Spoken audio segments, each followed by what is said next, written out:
I just want to talk about why. Dave alluded to it. Just quick bullet points. Why do this at all? There's real cost savings to be gleaned from this by measuring your carbon footprint, understanding efficiency, and saving money. Maybe the least romantic part of it, but it's real. And you see how important money is to the organization. Competitiveness. Colleges need to do this. Students are demanding it. The Peterson's Guide now has a green score for students looking to go to schools.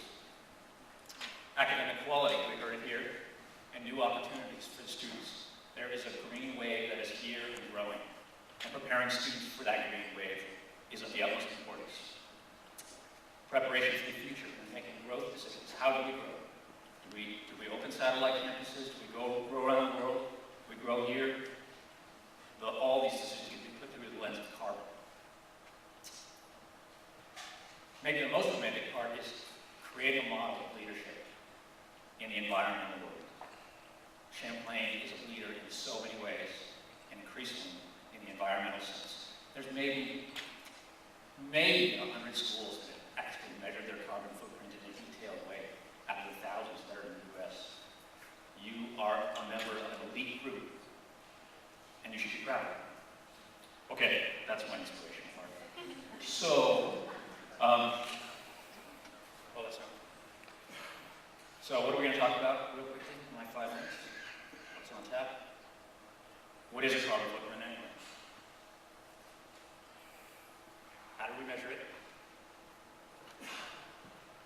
What is it? What are the results of it?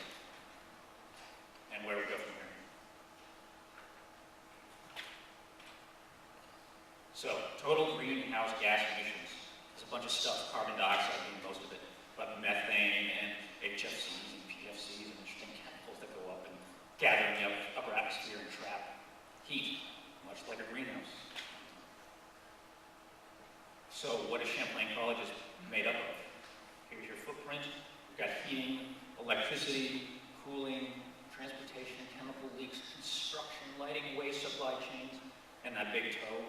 There's even more stuff that we didn't count. You could go on ad infinitum. But here's the stuff that we did look at. Each one has, see these 6 chemicals in the cloud up there? Those are the 6 greenhouse gases considered in world terms. And this is pretty much the geeking out part. Scope 1, this is a framework for how to measure business level carbon emissions. Scope 1 is stuff that comes out of that car, the vehicles that you own, the facilities fleet, and what you burn on site to heat your buildings, and also what's leaking out of your refrigeration systems. So that's one piece, and then you move to scope 2, which is what is the energy you're buying from away. So usually that's electricity, and somebody's burning something on your behalf in order for you to use that electricity, so you've got to count that. And then that's not very much stuff, scope 1 and scope 2. And the Daves and the leadership of Sustain Champlain said, well, we got to count some more stuff than that. What about all that flying that's going on behalf of Champlain? And what about the trash we throw out? And what about all the custodial staff we've had coming in? What about the outsourced activities? And what about students traveling back and forth? We need to think about some of those things. So we did it. This has been about a 6-month process. You can tell that it starts to get pretty involved. And really what we did, we sat down with a lot of people within the Champlain community. I pretty much stayed in Tom Burnett's guest room and lived with him. And we sat down and looked at a lot of numbers together. But T was an amazing resource. Dave was an amazing resource. DP, can I call you DP? And we started here. And then we went here. Because this is the second circle is where it got really complicated. So, what is our footprint? Here you can see we look kind of broad categories: buildings, transportation, waste management, campus grounds. Heating, about 28%, electricity, about 22% of your footprint. Commuting is about half. So you have a lot of creative ways of moving yourself around in this community. And that's not unusual for a campus. There's just a lot of commuting going on, a lot of students traveling back and forth. And I think Rob has a pretty long commute too.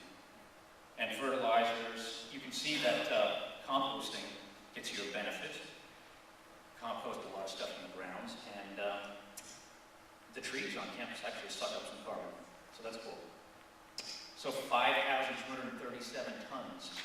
What does that mean? That was in 2007. Well, we actually went all the way back to 99 and started tracking the carbon footprint from there. And looked at bills all the way up through 2007, and you can see what's happening. It's growing. Not a surprise, because your institution's growing. You can see how it breaks out there: facility heating, transportation, electricity, and waste management. Now, it's instructional maybe to look at this on a per-student basis, right? How much emissions are we producing on a per-student basis? Because that allows you to be able to adjust your thinking to say, well, if we're going down, if we're growing as an institution, but we're going down on a per-student basis, cool. Ben & Jerry's does this too on a per-pint basis. They think about their carbon emissions for every pint of ice cream that they make. I'm not saying you're teaching pints here, but it's a similar way of thinking. So you can see that black line is the actual number of students as they've increased over time. And then that yellow line is how your emissions per student are going up as well, but not as quickly as the number of students is going up. So there's an interesting story in there, and a part of the story to tell. Now, here's the one that President Finney got pretty excited about, and a lot of people got excited about. Here's some peer institutions. We dug up some other carbon footprints kind of in the northern section of the U.S. just for similar heating and cooling regimes. And you can see the dark green Champlain College. That's emissions per student. So 2.68 tons per year per student. Tufts is down around there. UNH is a little bigger. Connecticut College and Harvard at 10. And then Smith and Middlebury is quite a ways up there. Now, this is not a reason to gloat. This is just part of the story. This is to say Champlain College has been space constrained and has a lot of students for its buildings. They're fairly densely packed up here on the hillside. Middlebury College has a lot of open farmland, and they can build big sprawling buildings, and as a result, their emissions tend to be a little higher on a per-student basis. It's just part of their story, and they're working hard on it. But Champlain College does have reason to celebrate here. You are way ahead of the pack. And again, you should be proud. Another thing that's going on here is Middlebury College, and some of these others tend to have a lot of research buildings, which tend to be real energy users, because they have big fume hoods that are going all the time. Champlain College doesn't have any research buildings. But you've been doing things well and smartly and judiciously for a long time, and that's reflected in this part of the graph. So where do we go from here? I would recommend that you measure your carbon footprint every year. That's not just because I want the business, but because it's a way of tracking your progress. Basically, we built a yardstick here, and we want to be able to track our progress as we take on new environmental initiatives to say, how are we doing on that yardstick? And hopefully see that per student emissions go down. And then work on reducing that footprint through things like energy conservation and efficiency, renewable energy, carbon offsets, and just conserving. Just getting smart about turning out lights and composting your trash and teaching and integrating this into your academics, your mission, and your culture. It's already there. You're already doing it. And there's a long ways to go. So this is a key part of it. Carbon is a common language now, especially in the academic community. And Champlain is an inspiring leader in part of it.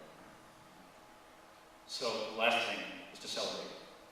Champlain is a wonderful place and a wonderful community, and